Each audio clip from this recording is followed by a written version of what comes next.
I left my practice. It's about, a little over like 2.5 years ago now to work full time. And I was initially just running my own solo practice, seeing clients and facilitating psilocybin experiences for them. It was mostly word of mouth, or a few people found me through my social media, still very small. But about, it will be about 9 months ago or so is when Chris, whom we're in partnership with the center with, approached me to work with him. And that's when the opportunity to bring my practice to one service center location. I was working out of multiple service centers before, but to really commit and invest into one and steward one space became available. That opportunity with Chris, who has this beautiful center in Southeast Portland.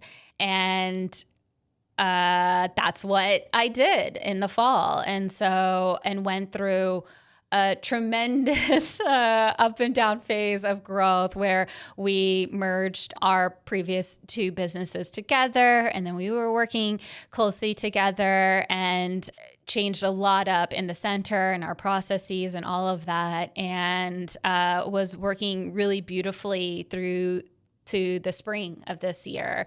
And that's when for those people who have been following along my journey, my initial practice was called Eleusia Health. And that was inspired by the Eleusinian Mysteries. If you're curious about it, Brian Murarescu wrote a wonderful book called The Immortality Key about the ancient mystery rites in ancient Greece, and where a lot of the roots of Western medicine find themselves in those mystery rites that I'm very inspired by.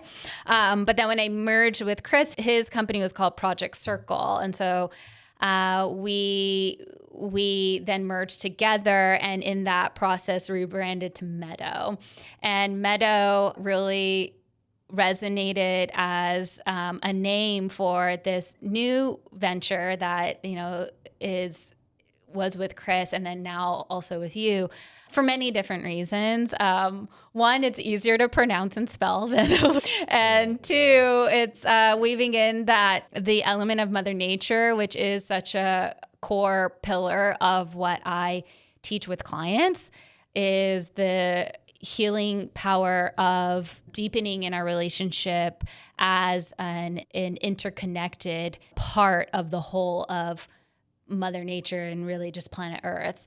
That feeling of interconnectedness is something, there's a concept called ecodelic or ecodelia, where that seems to be a core facet of specifically journeying with psilocybin mushrooms or any of the more of the earth-based psychedelic medicines, which is that distinct feeling of plugging into an interconnected web of life that is tremendously therapeutic in terms of sitting and helping to cure yourself of the illusion that you're this separate, atomized individual self. And so much suffering comes from that feeling of isolation. But and then we had some transformational experiences in a meadow with mushrooms together along the way. And you've been a core influence for me ever since I stepped onto this more entrepreneurial medicine path after I left my sort of comfier corporate employed position and stepped out onto my own.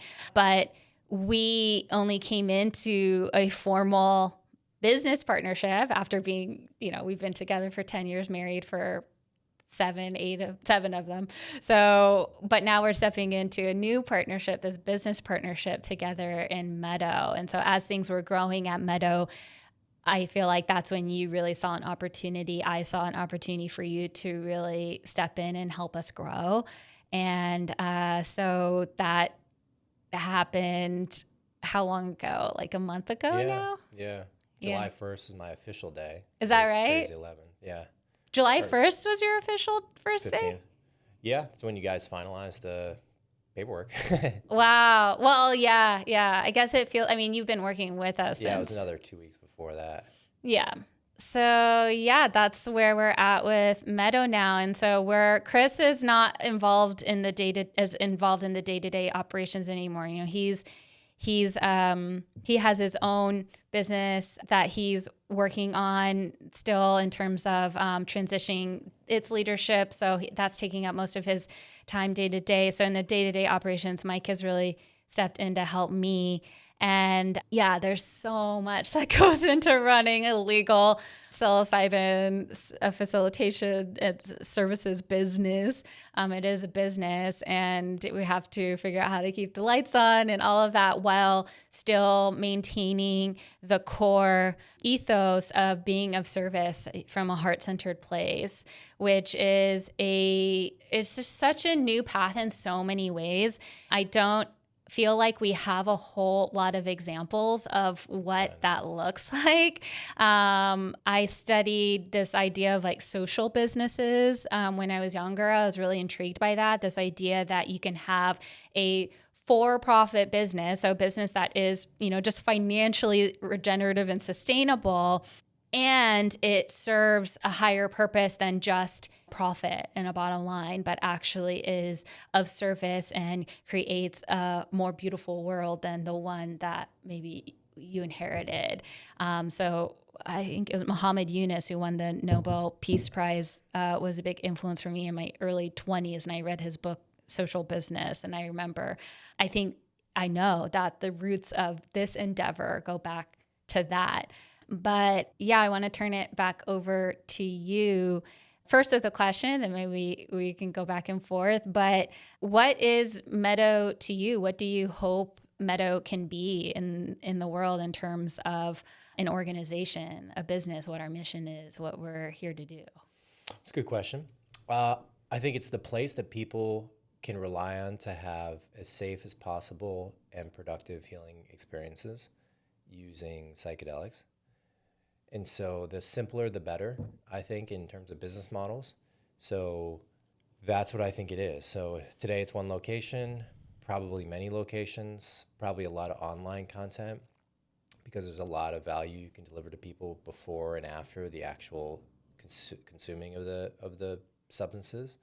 Yeah, and then that's like the trunk of the tree, and then whether it's like courses or CME or multiple medicines or partnering with other, the details are TBD, but that's the high level that gets me excited, because I really believe that it's the most upstream, biggest problem that society faces, like homelessness. Oh, let's build houses. But wait, people are still crazy because they're on drugs. Why are they on drugs? Oh, they have a bad childhood. How do you help from that? And it goes back to the experience that we have with the world around us and the emotional patterns that we live and breathe every day. So I think there's many people working on this in different directions.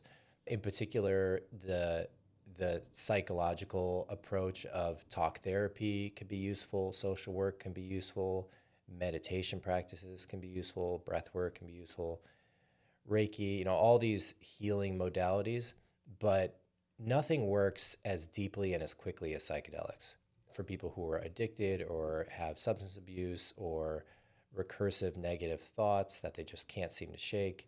We live in a pretty fast-paced world. And so psychedelics are a tool for the job of today. And I feel that they're coming into the world now because of the problems that the world is facing. So I'm excited to help bring that to more people.